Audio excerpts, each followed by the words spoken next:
And that wasn't the only letter the senator sent today. He wants to know if the Department of Homeland Security has created a database on protesters in Minneapolis, Minnesota. In a letter, Senator Markey asked the acting director of Immigration and Customs Enforcement if they're collecting information on those peacefully protesting. He says if the Trump administration is doing so, it's, quote, a shocking violation of the First Amendment.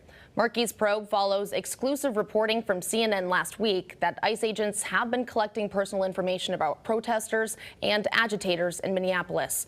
A spokesperson for DHS told CNN at the time there was no such database.